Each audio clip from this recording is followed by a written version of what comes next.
শাওন মাহৰ ভৰপূৰ সময়ত এতিয়া বৰষুণৰ অভাৱত একাংশ কৃষক ৰাইজে ৰুব পৰা নাই কঠীয়া, যাৰ বাবে এতিয়া চিন্তিত হৈ পৰিছে।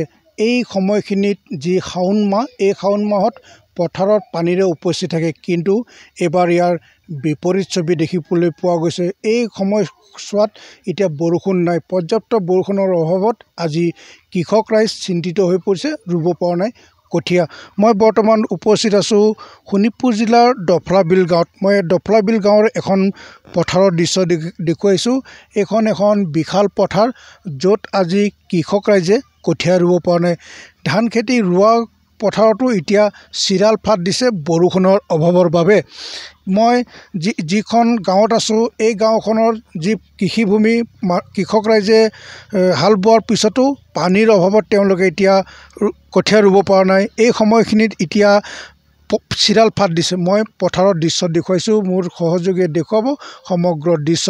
মোৰ সৈতে এই ডফলাবিল গাঁৱৰ এজন কৃষক আছে, মংলাও ওৰাং। মই তেখেতৰ পৰাই কথাখিনি জানিবলৈ বিচাৰিম যে প্ৰকৃততে এই সময়খিনিত পানী থাকে আৰু বৰ্তমান সময়ত পানী নাই, বৰষুণৰ অভাৱ, জলসিঞ্চন নাই এই ঠাইখিনিত। অশোক সিংগালৰ গৃহ জিলাত আজি জলসিঞ্চনৰ অভাৱত একাংশ কৃষক ৰাইজে কঠীয়া ৰুব পৰা নাই। মোৰ সৈতে মংলা ওৰাং আছে।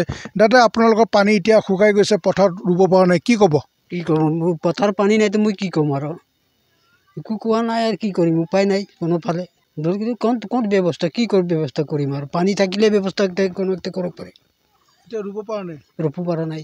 হাল বাই থৈ দিছে? হাল বাই থৈ দিছোঁ। এইবাৰ বৰষুণ বহুত কম। আপোনালোকে প্ৰত্যেক বছৰে খেতি কৰে? হয়, প্ৰত্যেক বছৰ খেতি কৰি। বৰষুণটো এইবাৰ বহুত কম। বহুত কম বৰষুণ। কম বৰষুণৰ কাৰণেতো আমি ৰখি আছোঁ, চব মানুহবিলাক চব আধা ৰোপা নাই, ৰুব পৰা নাই, কি কৰিম, উপায় নাই ন। বৰষুণ থাকিলেতো ৰোপেই। চিন্তাটো লাগিব আৰু চিন্তাটো কৰিব লাগে। হয়, মংলা ওৰাং ডাঙৰীয়াই কৈছে যে এইবাৰ যথেষ্ট পৰিমাণে বৰষুণৰ হ্ৰাস পাইছে আৰু এই পথাৰত পানী নথকাৰ বাবে তেওঁলোকে এতিয়া খেতি ৰুব পৰা নাই, কঠীয়া ৰুব পৰা নাই, তেওঁলোকে চিন্তিত হৈ পৰিছে।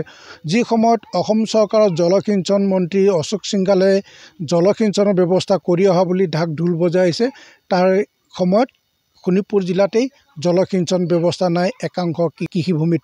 স্থানীয় ৰাইজে এতিয়া বতৰৰ ওপৰত নিৰ্ভৰশীল কৰিবলগীয়া আছে। বৰুণ দেৱতা কেতিয়া সন্তুষ্ট হয়, কেতিয়া তেওঁলোকে বৰষুণ পানী পাব আৰু কেতিয়া বৰষুণৰ পানী পোৱাৰ পিছত কঠীয়া ৰুব, সেয়া হ'ব সময়ত লক্ষণীয়।